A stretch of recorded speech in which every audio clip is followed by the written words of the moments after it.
అనంతపురం జిల్లాలో కొన్నేళ్లుగా పేదలకు అహర్షణీయులుగా సేవలందిస్తున్న ఆర్డీటీ సంస్థకు ఎఫ్సీఆర్ఏ రెన్యువల్ కావాలని ఈ రోజు జరిగిన అసెంబ్లీ సమావేశాలలో పుట్టపర్తి ఎమ్మెల్యే పల్లె సింధూరారెడ్డి ప్రస్తావించడం ఎంతో సంతోషకరమైన విషయం. అసెంబ్లీలో మాట్లాడుతూ ఆమె జిల్లాకు ఆర్డీటీ ఒక వరమని, ఆర్డీటీ విద్యా వైద్య రంగాలలో పేదలకు అనేక విధాలుగా తోడ్పడిందని, వేలాది పేదలకు ఉచిత గృహాలు నిర్మించి అందించిందని ప్రత్యేకంగా వివరించారు. అలాగే కేంద్ర ప్రభుత్వం ఎఫ్సీఆర్ఏ రెన్యువల్ మంజూరు చేసేలా రాష్ట్ర ప్రభుత్వం తగిన చొరవ చూపాలని కోరడం అనంతపురం ప్రజల తరపున హర్షణీయమైన అడుగు అని అభినందిస్తున్నాం. ఉమ్మడి అనంతపురం జిల్లా ప్రజలు తరపున పుట్టపర్తి శాసనసభ్యురాలు శ్రీమతి సింధూరారెడ్డికి మనస్ఫూర్తిగా ధన్యవాదాలు తెలుపుకుంటున్నాం. ఒక భూమి సమస్య తీర్చుకోలేం. వందల సంవత్సరాల నుంచి నెలలు కూడా తిరిగినా కూడా ఒక భూమి సమస్య తీరదు.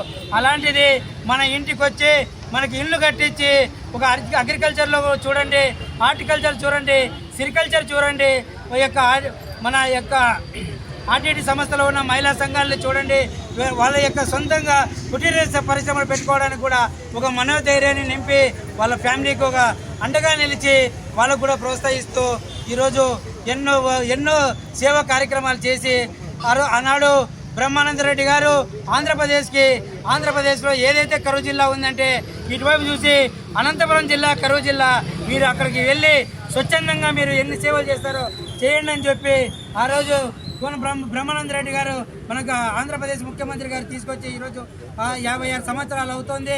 ఆ రోజు నుంచి ఈ రోజు వరకు ఏ రోజే కానీ ఏ ముఖ్యమంత్రి కానీ ఏ ప్రధానమంత్రి కానీ ఎఫ్సీఆర్ఏ అని ఎవరే కానీ ఈ యొక్క ఆపడం చేయలేదు. ఎందుకంటే వాళ్ళకి ఏ విధంగా ఈయనకి ఏమి అర్థమైందో అర్థం కావడం లేదు. మా ఆర్టీటీ నుంచి వాళ్ళు ఏం తెలుసుకున్నారో, ఎందుకు ఆపేశారో బహిరంగంగా ప్రజలకు, అనంతపురం ప్రజలకు తెలియజేస్తే ఆ రోజు మేము ఉద్యమాలు ఆపేస్తాం. ఎందుకంటే లోగుట్టుగా ఏదో మంత్రులు వచ్చారు, ఎమ్మెల్యేలు వచ్చారు ఢిల్లీకి, ఈరోజు ఢిల్లీ కప్పబెట్టి మీరు ఇంటికి పోండి, అమ్మ వచ్చినారు, నాయన వచ్చినారు, మేము మా పని మేము చేస్తాం, మీ అనంతపురం ప్రజలు అనుకునే విధంగా చేస్తామని చెప్పి మా ఎమ్మెల్యేలని, మా ఎంపీలని, మా మంత్రుల్ని ఈరోజు అదే పార్టీలో ఉన్న రామ్మోహన్ నాయుడు గారికి కూడా సోలో పువ్వు పెట్టి పంపించడం ఇది ఎంతవరకు కరెక్ట్ అని బీజేపీ ప్రభుత్వాన్ని హెచ్చరిస్తున్నాం. అయ్యా బీజేపీ ప్రభుత్వం, మన సింధూరు దాంట్లో మీరు చేసిన ఉద్యమం అంతా ఇంత కాదు.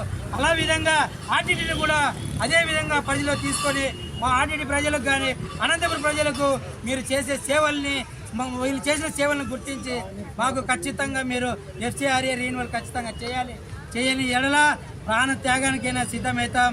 ఈ యొక్క కలెక్టర్ ఆఫీస్లోనే ఇక్కడే మట్టిలో మేమే కలుస్తామని చెప్పి బహిరంగంగా హెచ్చరిస్తున్నాం. రాబోయే రోజుల్లో ఎమ్మెల్యేలు, ఎంపీలు, మంత్రులు ఖచ్చితంగా రాజీనామా చేయాలి, ఆర్టీటీకి సపోర్ట్ నిలబడాలి. అనంతపురంలో ఉన్న ప్రజలకు మేము సైతం అని చెప్పేసి వాళ్ళు నిలబడాలనేది మా ఆకాంక్ష. ఎఫ్సీఆర్ఏని వెంటనే రెన్యువల్ చేయాలి. ఈరోజు కూటమి ప్రభుత్వం ముగ్గురం అన్నదమ్ము లెక్క ఉందామంటే ఒకరేమో నాకు సపరేట్గా కావాలని చెప్పి వెళ్ళిపోయి అనంతపుర్ని మాకు చంద్రబాబు నాయుడు గారికి, పవన్ కళ్యాణ్ గారికి ఇచ్చి ఆయన మాత్రం అటువైపు వెళ్ళిపోయినాడు. ఇటువైపు కూడా భాగాలు పంచుకుంటే మేము కూడా అనంతపురం ప్రజలు కూడా మేము కూడా బీజేపీలో కలిసి బాగుంటాం. లేని పక్షంలో 3 పార్టీలు క్లోజ్ అయ్యే విధంగా మేము ప్రయాణం చేస్తామని చెప్పి తొందరలో హైవే నిబంధన కూడా మేము ఈ యొక్క శ్రీకారం చుడుతున్నాం. ఖచ్చితంగా ఇది జరుగుతుంది 100%. మీరు ఎఫ్సీఆర్ఏ రెన్యువల్ మీకు కట్ ఆఫ్ డేట్ మేమే ఇస్తున్నాం. ఆ డేట్ రాకపోతే అనంతపురం జిల్లా ఈ యొక్క ప్రజలంతా రోడ్ల మీదకి వచ్చే పరిస్థితి వస్తుంది. మీ పార్టీకి దుమ్మెత్తిపోయిపోకుండా అనంతపురం ప్రజలకి మీరు నిలబడే విధంగా ఉండాలని చెప్పి నేను కోరుకుంటున్నా. ఈరోజు ఆరంభం మాత్రమే 100 కిలోమీటర్లు, లేని పక్షంలో 1000 కిలోమీటర్లైనా పార్లమెంటుకైనా పోవడానికి సిద్ధంగా ఉన్నాం.